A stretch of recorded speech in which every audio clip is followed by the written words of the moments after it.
Hello, I'm Sam Jahari. Welcome to Foot Talk Radio. Good afternoon, Neverland. Charlie Buckley here. Hey, Charlie, how's it going today? Good, bud. How are you? All right, man. Today I want to touch a little bit, we're still talking about addiction and stuff, but I remember when we first started Community Parent, we were getting a lot of publicity and stuff. And after, like M Live and stuff, they always have remarks. Mm-hmm. And to be honest, we were getting a lot of remarks from the inner city. The only reason this happened is that there's two white girls that died in the suburbs, and all of a sudden you guys formed this group and stuff. Well, the reason I'm getting at that is we were at Southwestern on Monday, and the vibes and the buzz in there was, I thought it was our best presentation yet. I think so as well. And the reason is, I felt that all the presenters and the students, we were like one. Yeah. And we weren't talking back and forth, but we were communicating, definitely. And they seemed to got involved, and I think they felt that here, we're not getting paid to do this. We're there because we care about them. Right. We care about that, they are our future. It doesn't matter if you're black, white, or whatever, because drugs, it's not prejudice. Mm-hmm. And it doesn't matter how much money you have or where you come from, it will take you down. And, with each presenter, it just seemed like, wow, we connected. And that was a great way to finish our year for this year, with the high schools and the middle schools. I was like, I was on cloud nine all day. So was I, Sam. The funny thing is, I remember when you were out there to start out the presentation, I had this tape running in my head of what you guys were telling me about what I had missed at Beecher. And we were coming off a great week the week before at Northwestern. Sure. And, you can hear this and I'm going, oh, God, you take the deep breath. But once, you called them out on it, and I called them out on it, and Alvon called them out on it. I mean, there was real dialogue that was occurring. Oh, definitely. Definitely. It was great. And it's not like... and it wasn't aggressive. No, it wasn't aggressive, and it was like they were trying us. Yeah. There was a little laughter in the beginning, and we didn't buy that shit. We gave it right back, and I know at one time I says, yeah, it's funny. It's funny when it's hitting in your own backyard or on your front doorsteps. That won't be so funny. And we've talked about this before. A lot of kids, they laugh about it because they're dealing with it, and they don't really know how to come out, so they laugh about it. They're nervous. They're nervous. Exactly. The thing, Sam, remember when I walked out there, I said, by a show of hands, who's lost a mother or father, who's witnessed this, who's been to a funeral for this. I was thinking about this later. Virtually every hand in that auditorium was up based on one of those questions. Virtually every single person there. Well, you know what? That's like... we connect with these high schools. It doesn't matter if we're in Byron or if we're in Linden or if we're in Beecher or wherever we go. We connect is because they're seeing this in their own neighborhoods. They're seeing it within their own families. And they can relate to what we're saying. Whether they laugh about it or how they deal with it, that's something. And they're young kids. Exactly. That's the other thing to remember. At the presentation at Northwestern or Southwestern, they were. We never really finished. We didn't close it. After Alvon closed his part, the kids started getting up and they were walking out. And Pastor Mark, he says, "You guys better get out there if if you're going to catch them at the door or whatever." I jumped off the stage and I was met with, I'd say, at least 20 kids that just wanted to come up and give me hugs and stuff. And yeah, we were waiting for you out in the lobby, and we kept saying, "Where's Sam? Where's exactly, Sam?" And that's like I said, I jumped off the stage to go, and I was just, everybody come up and, hey, I wanted to give my condolences. I wanted to thank you for coming out to our school, and I was very touched.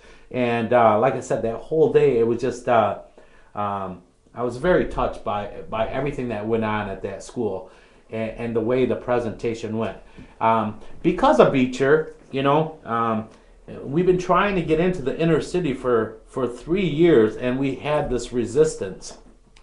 That when we finally got here, Beecher was, we just felt was a rough school because they're dealing with this. Let's not kid ourselves. They're right. And they're right at ground zero. That's what I tell these kids. You can laugh all you want to, but this is reality, and it's not going to be funny when it's at your doorstep, even though it's probably already there. But I felt a connection.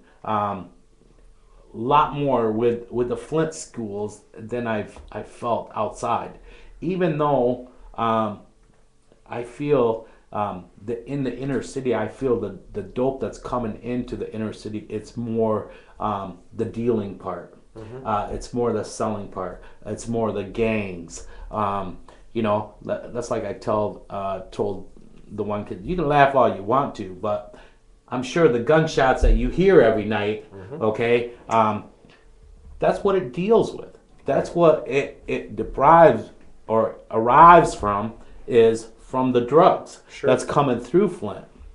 Yeah, it doesn't matter. We talk about the deaths associated, due to addiction, and that doesn't take into account the the murders, the home invasions, the robberies, the rapes.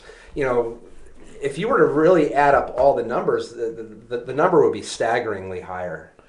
Well, that's a good point that you come over to that. Now, we've talked about addiction, and addiction is about 10% of us. We have these addiction genes, mm-hmm. Okay? But it's not just the 10% that's affected by this. Everybody's affected by drugs and alcohol. Not only the family members, but your neighbors, everybody. Oh, everybody. Your employers, your community. Exactly. That's the truth. Exactly. And that's why I told Southwestern, I was so proud of them that they stood up and they accepted, the challenges that's ahead of them. From what I got, they're going to say, hell no. Yeah. Yeah. And even if they only say hell no that day. Exactly. There was just an article I saw, or a post I saw on Facebook yesterday, and I meant to save it and I didn't, where a mother had asked somebody to spread the word where her son had passed away, overdosed on heroin, his first time that he used the needle. And that's, these kids don't, I think too many times they don't understand. It's like playing Russian roulette. Exactly. We I don't know, we had a great basketball player. I think this first time or something, he had partied up or whatever, and he collapsed. Well, as a growing up as a Celtics fan, we years ago we had drafted and signed Len Bias. Exactly, I think that's who I was. Yeah. And yeah, and that was supposedly his first time too. Well, that's what it is, I don't believe anybody dies before their time. I think, with Breonna, I feel like she was the lamb, that set everything in motion. I really believe that God works in mysterious ways, and I never ever thought myself, this is what I would be doing. But it's like, I breathe this. And I'm always thinking, how am I going to get into this school, or how can I make this presentation better? How can I reach these kids? Because, I don't want people to remember Breonna that she died of an overdose. I want them to remember Breonna, because of her story, how many people she saved along the way. WDIV, they had a thing last night. And for 3 hours, they were given different family stories about addiction, and they had a panel of people waiting at the phone lines, and for 3 hours the phone didn't stop ringing. This epidemic is everywhere, and that's what it is. It's an epidemic. But the whole thing is, with an epidemic, we can put our heads in the sand and we can say that this is not happening, that this is just going to go away by itself. But you see, this is not going to go away.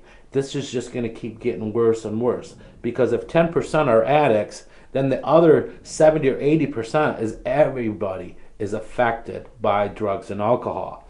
And it takes everybody to come aboard and say, let's fight back. Let's do something. Don't wait until it's at your doorstep. Because together we can make a difference.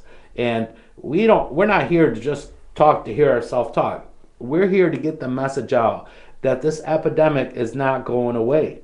And this epidemic can be stopped or slowed down or get rid of, But the only way that can happen is when all of us as a nation, as a community, as a town, as a city, whatever, say enough is enough. And we don't want this anymore. Yeah. I think one of the other things, too, that becomes shockingly evident when we're doing these presentations is just how important the education and awareness is of it. You and I, it seems, we eat, drink, live, sleep, breathe this stuff. We can't see something without it jumping off the page at us.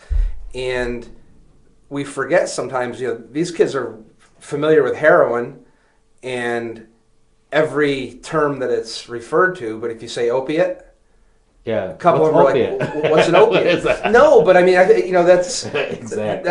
It's a good point, because last week we talked about the prescriptions and the warnings and that's strictly such a cover your ass method by the pharmaceutical companies that they know people aren't reading those. Exactly. Exactly. They're not. And the whole thing is, let's get on the opiate abuse, because what happens is when you're given pain pills, opiates, Vicodin, Loratab, all Norco, Oxycontin, hydrocodone. Exactly. Now what happens is 10% of us, we have a legitimate pain that we are trying to get rid of, and as we start taking this, your body gets used to it, so you end up start doubling your dose or whatever to get rid of the pain. And a lot of times what happens is, through all of this, the doctor gets wind that you have become an addict. And a lot of times there are some good doctors. I'm not knocking doctors or their profession. I'm just saying a lot of times these doctors, they're not really trained in this field. So what happens is their way of dealing with them is, I think you're an addict, I'm not going to give you any more. So the addict is going to turn to the street, or he's going to turn to another doctor or whatever. I have a sister that works in the field, and we got together for Mother's Day, and she says, I got laid off. I says, what? You've only been there a little over a month. And come to find out, the doctor, he deals with pain management, and I don't know for sure, but that's the way it's looking like. It's He got busted, and I'm sure they're dealing with him on that way. So the doctor, they take this oath to help people. Yep, the Hippocratic oath of Hippocrates, the Hippocratic exactly. And I think what happens is, by the time they get out of school and stuff, they're in so much debt. And the way they are trained is, okay, there's a pill for everything. That is through the pharmaceutical companies. That's how they want you to learn. But in our country, we are not really healing anybody. All we're doing is just prescribing pills that just leads to something else. Well, yeah, and if you look at just painkillers in general, opiates, and even the non-steroidals, the NSAIDs and stuff, those all they're doing is masking the symptom. They're not Exactly. they're not addressing the root cause. And there are, plenty of alternative remedies out there, whether it's chiropractic care, whether it's stretching, whether it's exercise, whether it's losing weight, whether it's stop smoking, stop whatever, but those take time and they take effort. I was going to say, just recently I had such knee pain I couldn't even bend my knees. I mean, major pain. So I basically had to force myself to start doing squats again. Now the past 4 or 5 days I've been able to kneel and stuff like that. It's a little bit rough, but sure. And it's like I never had that much of a knee problem. But if I went to a doctor that's prescribed a drug that would have to be combating with my high blood pressure medicine, and then they'd have to balance that out, and then I'd suffer the side effects. Yeah, I think that when you have something not being used, it's going to atrophy, and maybe I wasn't, stooping up enough or whatever. I walk a lot, but I mean, that's the kind of a stiff leg, you kind of stiff leg and doing it. But yeah, you're exactly right. There's other approaches to medicine, but doctors mock them. Right. But the years ago, cranberry juice. They used to mock anybody taking cranberry juice for bladder infections. Now what do doctors prescribe? Cranberry juice. My mom used to make a joke because, they kept on mocking until they could get buy into it. The company that had the get stock in it. Then they started recommending it. Yeah. Yeah. I have a terrible time sleeping. Even now, I cannot. I have the hardest time shutting my brain down at night. And when I do fall asleep, I sleep well, but I don't sleep for a long period of time. And then with the problems with my knees and my back, there's nights. The night before last, it was 5 o'clock in the morning, and I was still awake, and that gets really frustrating. I mean, that's so frustrating. And I'm sitting there and I'm saying to myself, okay, I could go to a doctor and get X, Y, or Z. And I said, okay, when I was inpatient at Brighton, they gave me melatonin. And that seemed to help a little bit. But I started doing some research on herbal remedies, and I found this valerian root. And I've been taking it for I think this is my second week. And not every night, but most nights it seems to help. In the beginning, I almost felt like I was having a sleep hangover, though, where I would wake up in the morning, let the dog out, grab my coffee, and take a nap for a half an hour. And that was unheard of. Before, I would I was waiting to get out of bed, and so I think as my body gets used to it, but that's something that's completely harmless. You're not going to get hooked on it. You're not going to be dependent on it, other than psychologically dependent because you want to sleep.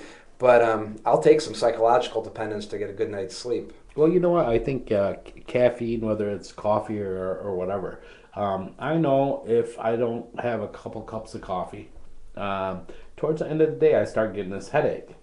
And it's like, wow, I can't get rid of this headache. And then I think, well, I didn't have no coffee today. And that's what that does, Yeah. Our body gets used to certain things, and that's why we get pain or something else. Well, they've also found that coffee actually possibly offsets the chance of getting certain forms of cancer. Like intestinal cancer and stuff like that, because it helps move the stuff through the system. The peristalsis, through the system, through the intestine, to move it through the system so you can eliminate faster. I will buy into anything that you say positive about coffee. It's like, well, they've done research. Coffee and tea is very, very good for you. Yeah. The antioxidants of tea, for example, especially green tea. Yes. Black tea's got to some degree, though. But you know what the amazing thing? I just found this out. Decaf coffee. Some of the decaffeinated, what they label as decaffeinated coffee, has a tremendous amount of caffeine. And another thing is too, a lot of it has sodium because it's a byproduct of the processing. Oh God, I hope my mother's not listening. Yeah, because it could cause blood pressure. She's a sodium. And then there was also some forms of this was years ago, so maybe they rectified it. But there's some forms of decaf coffee that actually is causing increases in cholesterol levels because what it did, it left a sticky substance within the arteries, and stuff was adhering to it. Now I don't know if they eliminate it, but they found out how to eliminate coffee. The caffeine from coffee is the shipment got saturated with seawater, and then after they started brewing it, they tested it, for the caffeine, and salt water is used in the processing, or a lot of the processing of decaf coffee. So yeah, that's interesting. I think a lot of times when you process anything, yeah, it ruins it. Not so much that the decaffeinated part, but from the processing itself, now all of a sudden it has a side effect. Well, the other thing is, the whole organic movement, and it's one of the things I like about the farmers market. Is not to give you guys a plug, but to give you guys a plug. Why not? But I mean, you're buying locally, you're supporting, not only local business, but local farmers, local producers, and you know the source of your food. If you look at allergies and you eat local honey, then the allergies that are associated with the pollens and stuff, where that honey is derived from, that works in your body, and to combat that. But one of the things that I historically will go out of my way to buy organic is milk. There's a lot of things that I don't buy organic, but one of the things I always do is buy is milk.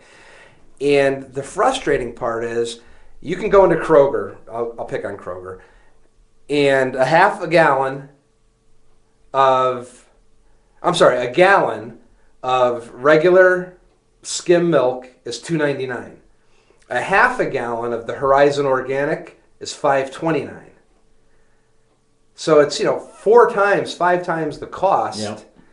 And you sit there and go, God, is it really worth it? I think it is. Yeah. But that's hard. Now that you gave us a plug, I am a vendor at the farmers market, and it's it's weird that we speak about organic, and I was telling this wholesaler, I says, it seems like if something is organic, it should be less money because you're not putting the pesticide, you're not putting all these things into it. It should cost you less, right. Actually. What I find at the farmers market is, as a people, we are looking for alternative. Mm-hmm. I think as a people, we are understanding that we are what we eat, and we are what we put into our bodies. And so does that mean I'm a Twinkie? Well, the doctors, I think they're realizing that the sickness, it's not working with the doctors and their pills. So we're looking for alternative. And I'll tell you what, this Dr. Oz, man, people listen to him like he's God or something, which here's a doctor, he just did a great thing. He's a heart doctor, that he doesn't believe in pharmaceuticals. Yeah. He tries to find a solution to everyday problems that we have, and doing it naturally. Well, China, in the Orient, the food is considered medicine, and they prescribe it. It's preventative medicine. It's like ounce of prevention is worth a pound of cure. They don't know that expression. That's their approach. Right. And it's just ridiculous. And doctors, I think you and I talked about one time, Stan, that doctors in their entire course, the MDs, entire course of their education, maybe gets the equivalent of 2 to 3 weeks of nutritional training. Exactly. RNs get much more. They get months of it. Months of it. So they're far more, better prepared to prescribe stuff or understand nutritional. And the problems comes up for lack of nutrition than doctors are. Right. Exactly. Yeah, and you're talking about Dr. Oz, and I misspoke. It was actually Dr. Sanjay Gupta. Yeah. He's a neurosurgeon, right? And he did this whole thing that I watched last week on water, and about with summer coming up, and infusing your water with fruits and vegetables, cucumbers, lemons, limes, oranges, and how what he does in his house is he always has 2 bowls in the refrigerator, one with hummus and one with guacamole, because they're healthy fats. Yeah. And they hit the palate, they soothe that craving, and they're good for you. And they're very high in water. So your body will draw the water out of those foods. Exactly. You know, I was in a car accident in 1990, and I was given I have some herniated disc and degenerative disc disease in my lower back, and given Motrin over and over, I ended up getting ulcers. And from the ulcers, I was living on Prilosec, you know, and I find now what I do, instead of getting heartburn, I will take water with lemons. Yeah. Squirt some lemon juice in there, and I don't know what it is, but it works. Well, that's what I, it's interesting. I've got chronic kidney stones. I've had them for 30 years. And I get both the uric acid kind and the calcium oxalate. And they have one drug for the uric acid ones, and I'm allergic to it. And that's the same drug they give for people with gout. So my urologist, now here's an MD, and great guy, and he says to me, squeeze lemons into your water. So anytime I drink water, I always ask for lemons. Exactly. Because the acid will attack the formation of the stones. Yeah. Now, I've still had 3 stones since September 30th, but I've passed them all without having to go to the ER and Do you ever try cherries yet? Because that's what they recommend for people with gout. Fresh cherries. Cherries. And cherry juice. Cherry juice. And then the funny thing is, like with cranberry juice for urinary tract infections, cranberry juice is actually very high in uric acid, which is why it kills the infection. But if you have if you form uric acid stones, it's not the best thing. So I used to just dilute my cranberry juice with vodka, but I can't do that anymore. So I figured I was kind of killing everything at once, and so I had to give up that remedy. Well, we just gave you a couple remedies for a couple things that lemon juice. Yeah. Well, actually, let me ask you a question, because it's interesting with your background with food, and you're talking about eating things as close to their source, as close to being raw, if you will. Exactly. And all of the Middle Eastern foods, between the grains, the lentils, the lemon, the garlic, all the different legumes, all the parsley and everything. Parsley, the grape leaves, the rice. Thanks for the plug, man. No, I want that. I keep telling I want that. Don't forget the eggplant. Bring me some of that garlic stuff that I eat like a bowl of it. Exactly. That stuff's addictive in itself, man. Yeah. It really is. Well, garlic, it's a natural anti-inflammatory. I'll tell you what, man. If ever I've got a cold coming on or whatever, my mom she'll tell me, for a sore throat, lemon juice. Squeeze some lemon juice and a little bit of salt. Gargle with that. For colds coming on or whatever, garlic. Anything just heavy garlic. People that said, well, no, it's Middle Eastern your food. Is it real spicy? I said, look, our food is garlic, lemon juice, olive oil, almost in everything. Yeah. Almost everything that we do, it's got those 3 ingredients. Those are your potatoes, celery, and carrots. Exactly. Seriously. And the chlorophyll and parsley and that's phenomenal. I mean, it's a great it's a blood cleanser. It's an antioxidant. It's amazing. Oh, yeah, the tabbouleh is awesome. Oh, it's awesome.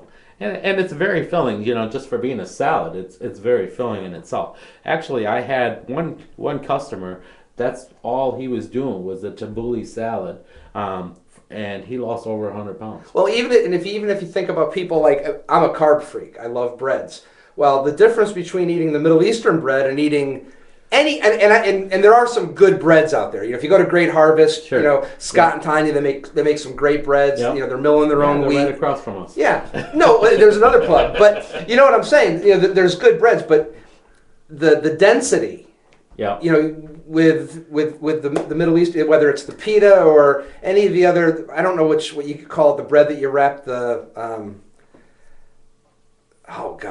Shish. It's pita bread. But it's real thin. Yeah. It's real thin. Oh yeah, the Saj bread. Yes. Yeah, the Saj bread. Yeah. Yeah.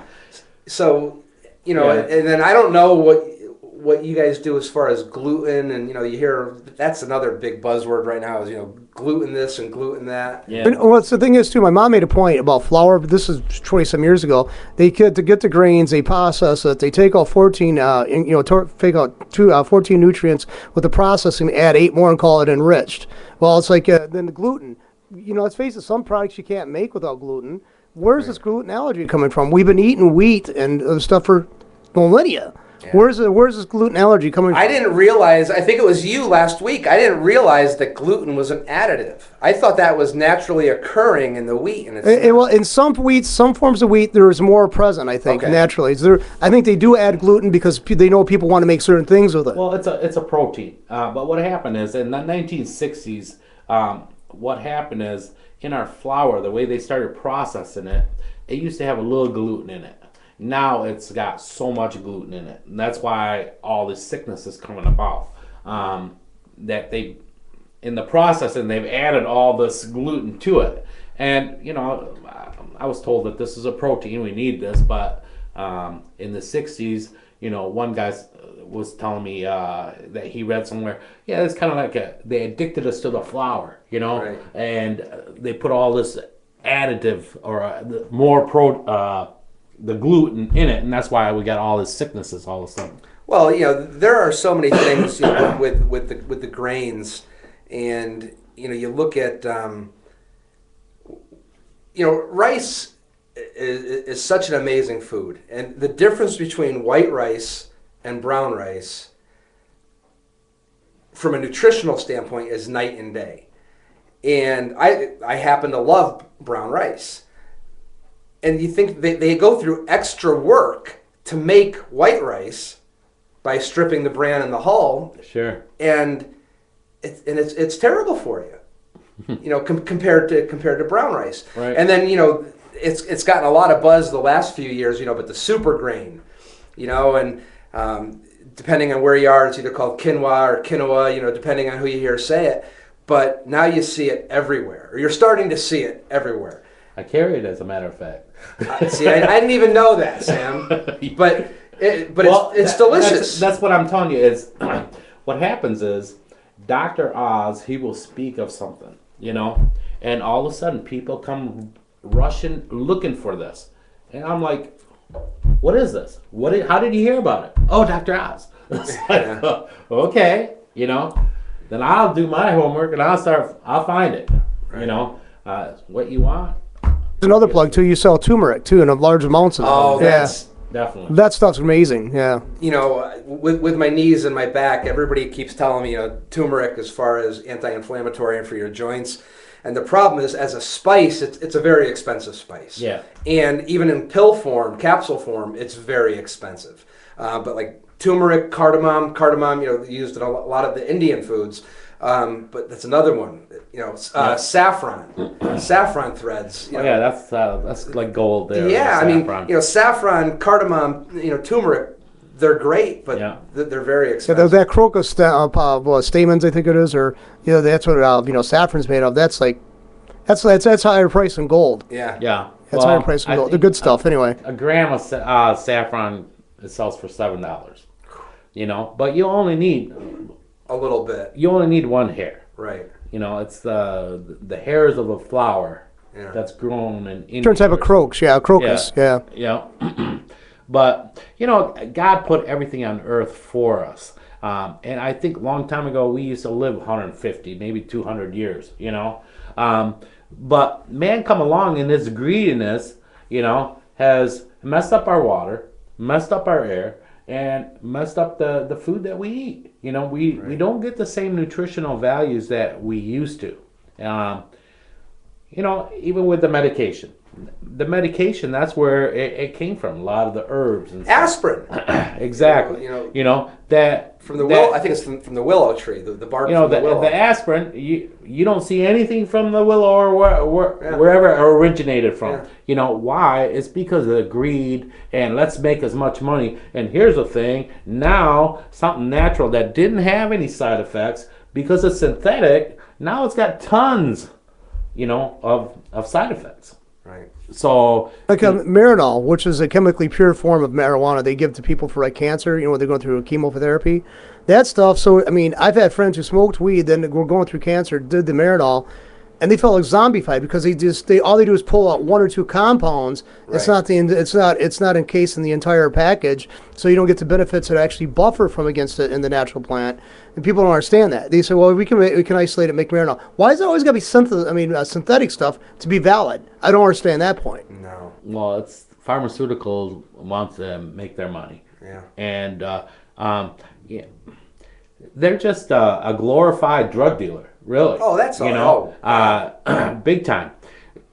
You know what? I had somebody that I ran into, and his daughter was struggling with cancer, and they told him to get this vitamin B17, which deprives or comes from seeds, like in fruits and stuff, and but you couldn't find it in the United States.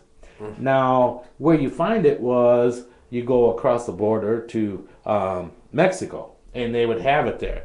And he says, "What's crazy is as you're crossing the border, if they know that you have this, they take it away from you, and they could press charges against you. And all it is a vitamin. It's seeds, that you get from different fruit." Well, in his book Scar Tissue, the lead singer of the Red Hot Chili Peppers, Anthony Kiedis, who is very public about his battle with addiction, and as a result of a lot of years on the needle, he has hepatitis C. However, today, if he were to go for a hepatitis C test, it's undetectable in his system. Well, hepatitis C doesn't go away. Right. But he's been using a European treatment where he has a nurse that comes to his house and gives him injections of ozone. And it's commonly used in Europe and really not available here. I don't know if he's doing that illegally or not. I mean, he writes about it. You know what I think is ironic? We have the Food and Drug Administration, the FDA, supposed to be in place to prevent tragic situations. Yeah. But I think, and of course, I don't keep track of European press, but I don't see as many drugs issued in Europe, and I also don't see the negative impact on these pharmaceuticals that are made in Europe or being released in Europe as we do here. No, and most of the pharmaceutical companies are European. Yeah, see, so they'll put the stuff that maybe is questionable, they send it to us. Exactly. And how does the FDA, if they're supposed to be in place for ensure our safety? Well, why is Sam has the statistic. I know we are opiates. 5% of the world, okay, and we absorb 80% Yeah. of all medications Of all made. medications. And that's like, and we have 300 million people, so that can't even. I mean, I think all the European nations together probably 200 million if you add them all together. Right. We got 300 million. So we outstrip them population wise. But I mean, that still shouldn't be that much for people. They prescribe medicines for everything. I mean, I thought for like attentional deficit disorder, basically not be able to keep track of something, keep your attention on something. How is a drug help you out? Or what's it called?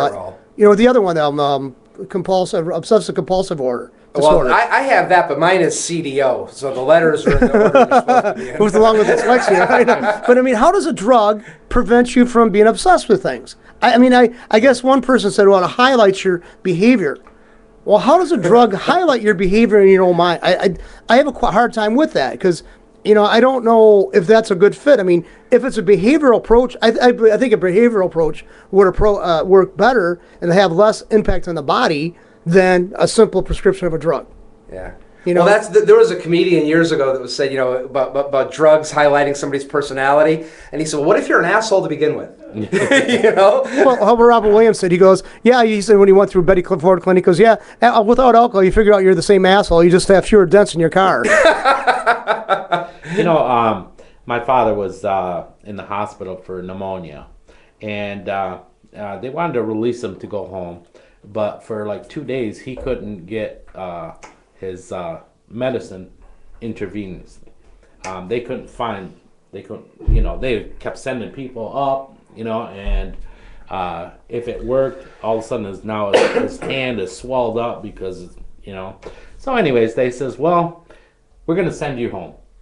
But we can only send you home if we can give you this antibiotic. This antibiotic, if your insurance company covers it, it's $1,300. Wow.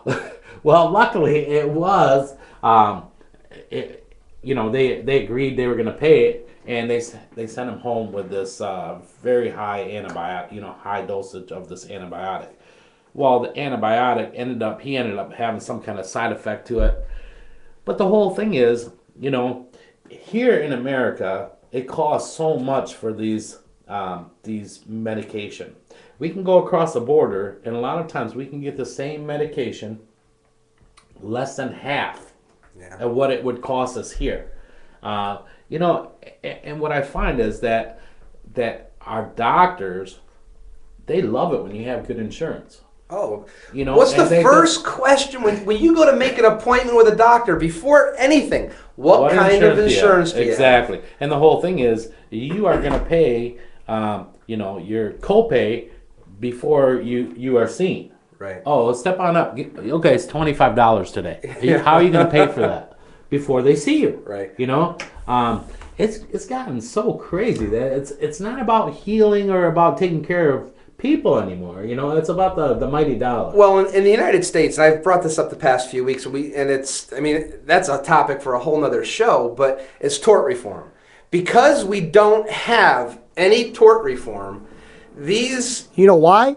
The guys who passed Obamacare for us were all lawyers, trial lawyers. Yeah. They don't want to transfer them to gain billions of dollars. That's where they're making their money. Yeah, exactly. They don't want to see that change. They just don't even talk about tort reform. You can't even mention it to a legislator. You cannot even mention it. The only people that make any money off these class action lawsuits are the attorneys. Yeah, because let's face it, by the time they take their cut and divvy it up with the class action lawsuit people, they get nothing. Right. And it's interesting, these pharmaceutical companies, they will employ actuaries. And when they're going to release a new drug, they calculate into it what it's going to cost them, what they expect it to cost them in lawsuits, just like with the recalls with automobiles. And they build that into the price. Well, then you're screwed because now you're paying X number of dollars based on something that might or might not happen. The other thing that's interesting is right now I don't have medical insurance. Okay? So you go to the doctor. Well, if I went before and I got charged $200 for an office visit, I would pay my $20 copay. They send the balance off to the insurance company, and they have a pre-negotiated rate with the insurance company. So they might get, out of the $175 that they bill the insurance company, they might get $90. But if I go in as a private pay patient, it's $200. Yeah. It's $200. I went through that once. Another thing is, too, with insurance companies, people don't realize this, insurance companies actually cause the problem of high cost because they take so long to pay claims. Oh, yeah. I had friends who own pharmacies. I had friends who were doctors. And they said the reason why you got to charge this much for is when I do get the money, I have to have that money in place because I'm borrowing money to keep my practice open, or I'm keeping my store open, in the pharmacy. And I got to pay my help. I got to pay for the overhead. I got to pay taxes. I got to pay for my stock. And guess what? So I got to wait months before I get the money coming in from the insurance companies. Well, now what I've found that's interesting too, in the 3 or 4 months now that I haven't had health insurance, is that Walgreens is a good example, and I've got a great pharmacist at Walgreens. Between the Walgreens, I guess they call it a discount card, and then my Walgreens points for one of my medications, and I've weeded out everything that I buy now is at GNC or some type of health food store. I still get one prescription. Well, that prescription, I pay less for it paying cash using my discount card and the points card than I was paying for my copay. I get that when I go to, I don't have health insurance either. When I go to see my doctor twice a year, I get checkups twice a year. I use my debit card. I get $20 right off the top, take it right out because I use my debit card. Yeah. It's like $170 or whatever. That's a lot of money for a visit. Sure. Plus blood work and stuff like that, it's about $400 or $500. So I get it twice a year. And it costs them 3% to take your card. Yeah, right. But at least they're willing. But they're willing to do that because they know they got the money right in their coffers. Right. Yep. They got their money in the coffers. They don't have to wait. Right. Yeah. Definitely. No. We get sidetracked, but See, everything But it's all here, good. Everything here is it all- intertwined, and the Right. whole thing is what we want to do is we want to get you thinking as a people. All right, we want you to wake up and smell the coffee, okay? Because this is what's happening day in, day out, all around us, in your own family, in your own household, okay? Whether it's drugs or the medication or all of this, okay? And I love that how things come into play because it's just everyday things that. Look what Kristen said last week about that child that spends 30 to 60 days in the NICU. Now they have to have the follow-up with Child Protective Services and everything else for the life of that child when they're in school, so till they're 18 years old.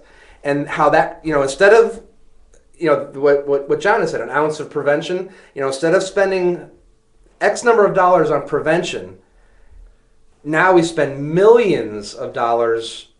Exactly. I seen that with my daughter. Instead of sending her to a 6 months program or whatever, they wanted to send her to a 7-day program. And even though here the counselors are telling me, she's coming back. Well, why are you letting her out if she's coming back? Well, we have to. Instead of just doing what you need to do and get it taken care of, they want to just pay a little at a time. Yeah. Instead of taking care of the problem now, so we don't have to deal with it down the road. Well, again, what Kristen said last week is trying to convince an elected official to run on a platform where the results aren't going to be seen for 12, 16, 20 Yeah, years. because he's not going to be in office. Yeah, and I would rather be getting known for that, even if you don't see it right now. Hey, it was this guy or whatever, instead of on bull crap things that we just keep doing. We keep putting Band-Aids after Band-Aids after Band-Aids, and we don't get nothing done. Yeah. We don't get nothing done. Well, there's been a lot of talk, Sam. You can't put on the television or read a newspaper or read anything online without people talking about the legalization of marijuana in Colorado. And the cash crop of the United States, they're talking about how, marijuana can be the savior for the farmer, And look at if you even just look at the fact that they prohibit hemp growing, okay? Right. Hemp is not pot. No. And it's so many uses for it. We can use hemp oil for alternative, fuels. We can use the fiber's better for clothing. The fiber's better for paper. It's better quality paper. George Washington and Thomas Jefferson grew hemp. It grew it. Oh yeah, they all did. And the thing is, it's so asinine. So, oh my God, we're afraid somebody's going to dry that stuff and smoke it. They might get high. Even if they did, are they enacting more any stupid than you enacting legislation to try to prohibit them getting high? But you can go into Staples and buy 6 cans of computer duster. Yeah. And, come on. Yeah, this is ridiculous. And some people think us saying this because of the context of your show about preventing drug use and drug deaths. You're counterproductive or you're being like contradictory to advocate two different this. issues. Exactly. And another thing is too, marijuana. And I've never smoked it. I've been around all my life and never smoked it. But it's not all drugs are the same. I'm sitting here drinking coffee. Right. Okay, I'm not going to get. Hopefully, they don't enact this legislation so they can kick my door down because I'm drinking a nice cup of coffee. I see that down the road though. Well, I was talking to Scott Macy Monday. Yeah, Monday. After our presentation at Southwestern, and we were talking about what's going on in Colorado right now. And when I was just out there, the stuff that's hitting the news has got nothing to do with the people that are smoking it. It has everything to do with the edibles, the consumables, because the hash oil that's used is so potent. And what people don't realize, I think in general, what people don't realize is when they legalized marijuana, it also brought in the legalization of the hash oils, and they are two different things, but they also have their use for people. They have strict medicinal uses. But one of the things that I thought was really kind of funny is yesterday there was a post that in British Columbia, up in Canada, our neighbor about 60 miles away here. Now they've legalized marijuana over there, right? I don't even know. No, they did. Well, here's what had happened. They allowed the growing situation for care providers. I'll go quickly. And what happened is they just recently enacted. Basically, they took it out of the hands of providers or caregivers, and now put it in the hands of one or two pharmaceutical companies.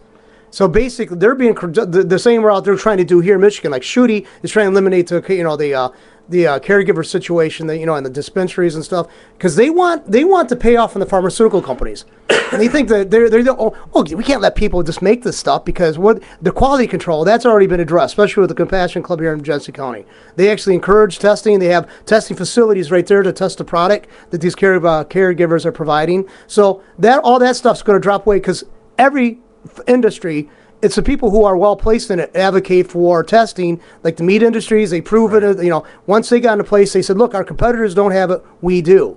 That's basically when some people have those kind of fears or concerns, and they've already addressed them, and they're reassuring you this is being checked, and they've actually seen the proof. They're going to buy that product more than they are the untested product. So those are fears and suspicions that all these shooties out there want to say they're so concerned about is already being addressed by the medical marijuana community itself. Right. And and I am, even though we do what we do, I am a firm proponent of legitimate use for medical marijuana. I really am.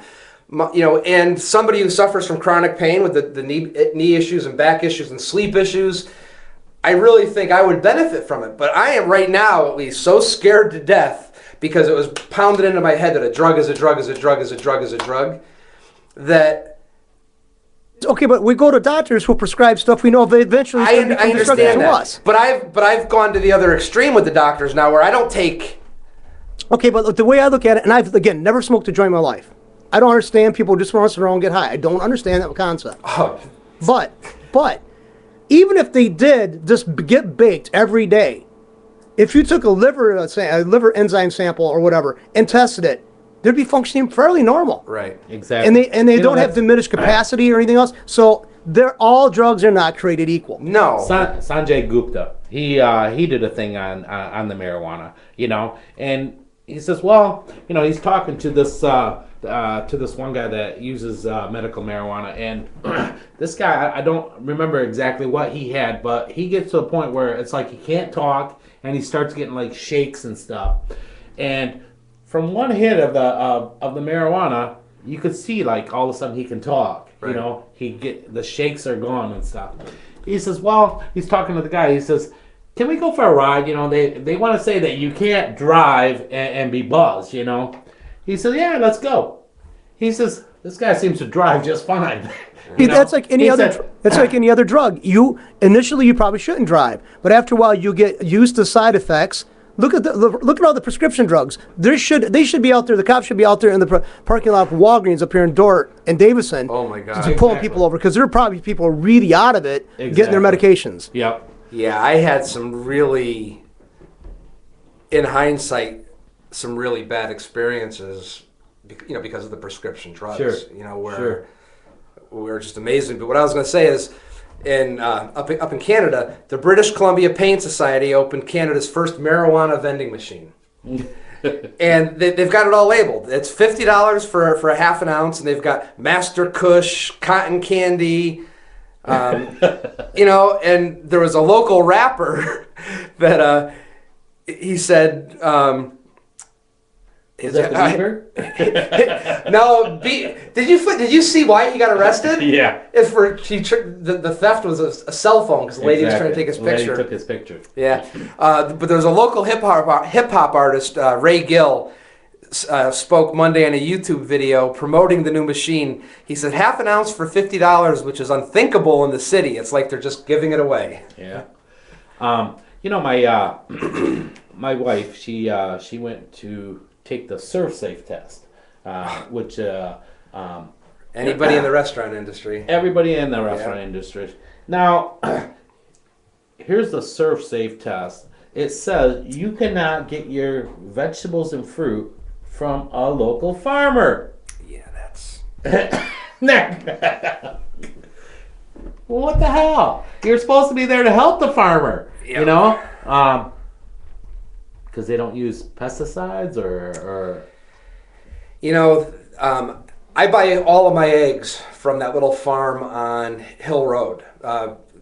If you're on Hill Road going towards Saginaw, it's the farm on the right before the railroad tracks. And they're legally allowed to sell them. They're by Michigan designation a Century Farm. And there is a night and day difference between cooking one of their eggs and cooking an egg from the store. Even a cage-free, organic, you can take the best that you can find in the store versus something that chicken laid this morning or yesterday or this week. And it's night and day difference. I do understand some of the argument regarding the raw milk because of, there's a reason why we pasteurize certain products and everything else. But growing up, I worked on a dairy farm. I drank raw milk all the time. Me too. We never had half and half. You take the cream. The cream right off the top, I get that unpasteurized milk. Yeah. And my son, he's like, Dad, it's sweet. It's good. Right. I said, because the cream is there. Why do we have to drink almond milk or soy milk or anything else? There's got to be a way that we can drink raw milk and still have it be safe. And the way to do it is you buy locally. Exactly. I think what happens is that's like when the beef. Mad cow disease. Mad cow disease. It's because we give these cows all this shit that they're not used to, and all of a sudden they get sick. We do things to all these animals and all these things, to make them FDA approved or whatever. And in the long run, we are hurting ourselves more than we're helping ourselves, which the FDA, it's supposed to be out there to protect us. I think just somebody's getting paid. If you got enough money, you get it passed. And that's what I'm finding. When I was in high school, we had an exchange student live with us from Spain. And Spain is a huge beef-consuming country. And when Pedro when we'd have steak, he would complain that he didn't feel well. And this is a kid that ate beef every day. Well, the beef they're eating, it's free range, no hormones, no antibiotics. Exactly. The beef that he consumes here, and he didn't know. We were in high school. This is 30, almost 35 years ago. He didn't know enough to know that the reason he was feeling what he was feeling, but he mentioned it, and then you think about it, it's like, oh yeah, well, no kidding. That's like my wife, in Lebanon, they ate a lot of goat and sheep. Here, it's like, it doesn't taste the same. No. Again. Well, we were getting, most of our sheep in the United States was coming in from Australia, New Zealand. Now, there's a lot of Colorado sheep that you're starting to finally see, and it's delicious. It really is. It doesn't taste anything like the lamb chops that I grew up on. And I love lamb. Yeah. And even goat. I used to spend a lot of time in Texas, and they do it. They still cook a lot of goat there, and it's delicious. Goat is, we've bred the flavor out of pork. We've killed our beef and our poultry with antibiotics and everything else, and as we start to look now, Colorado lamb and the different goats, the goat meat is delicious. Well, exactly. That's bringing back Dr. Oz again. He was talking about, all our fruit and vegetables, it's got all this pesticide. Then our meat has all this antibiotic and stuff. Then he says, and you wonder why you're getting sick? Right. This is what's happening. It seems like they want us to get sick so the pharmaceutical companies can make their money. Who's looking out for us? We have to look out for our own. That's pretty much it, and that's what we're coming to as a nation, as a people. We are learning that the people that are supposed to be looking out for us, they're not looking out for nobody but their own pocketbooks. Okay, we need to come together and wake up and say, what can I do? We need to join forces against drugs, against all these things that we've been talking about today, because it's not right. Let's talk about yogurt next week. Seriously, remind me. Plain yogurt versus sour cream. Okay, sounds good. I think we're running out of time. We've gotten off the subject a little bit, but hopefully we've opened up your eyes, opened up your mind to not to be caught asleep, because that's what they want us to do. They want us to be sleeping. This way they can get away with the shit that they're getting away with. Open our eyes, okay? Because our politicians, we put these guys in office to do work for us, okay? And they're not working for nobody but their own pocketbooks. I think it's time that we start throwing these people out on their butts, all right, and get this nation back where our politicians work for the people. Somewhere along the line, they forgot about we the people. Okay, we get them into office, they don't care about their constituents. Let's wake up. You have one guy claiming that he doesn't make enough, Moran, the guy from West Virginia, the Democrat. He doesn't make enough to live respectfully and properly in D.C. Well, you're not supposed to be living in D.C. You're supposed to be back in your home district, in my opinion. Exactly. Well, thank you for listening today. We hope that we opened your eyes to something today, and we want you to join forces with us. CommunityParent.org. Find us on the internet. CommunityParent.org. We are looking at having some evening presentations for the parents and for the adults. So stay tuned for that. Again, thanks for listening. I'm Sam Jahari from Community Parent. Charlie Buckley, thank you.